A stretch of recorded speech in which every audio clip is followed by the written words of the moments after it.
Europe. Europe 1. Didier, on va revenir sur ce tir par la Corée du Nord d'un missile intercontinental. C'était en novembre dernier, missile capable de toucher le territoire américain.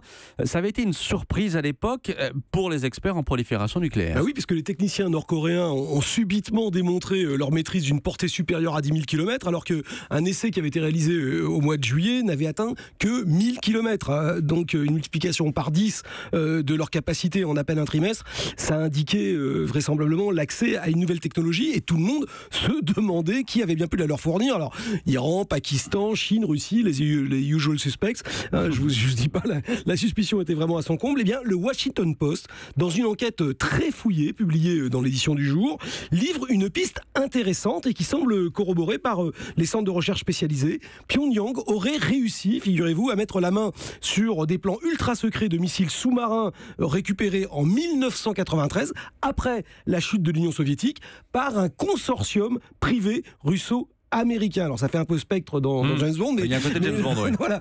Mais là non, parce que leur objectif c'était pas de participer du tout à la prolifération nucléaire. Au contraire, son but c'était de transformer des armes stratégiques de dernier cri en lanceurs civils, afin de lancer, de mettre des satellites de communication en orbite et de fournir un emploi relativement stable à des scientifiques soviétiques qui avaient été mis au chômage par l'effondrement du communisme et qui justement pour survivre auraient pu louer leurs services aux différents régimes cherchant à se doter de l'arme nucléaire. Mais si c'est ça, c'est un raté absolument incroyable. Oui, d'autant que le projet aurait été bloqué, enfin a été bloqué par l'administration américaine à l'époque parce qu'il le trouvait justement un peu risqué.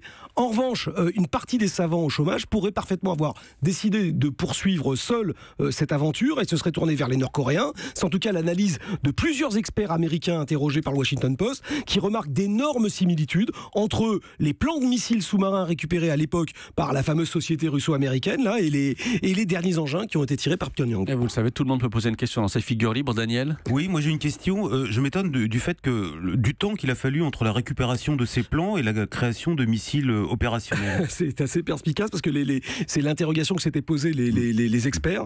Et alors ils ont une réponse.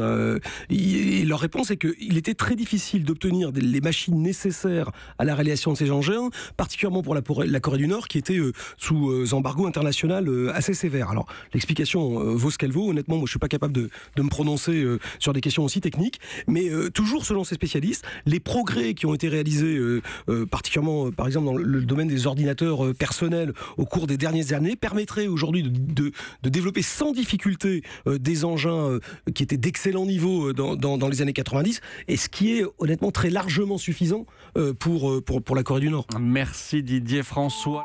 Europe. Europe 1.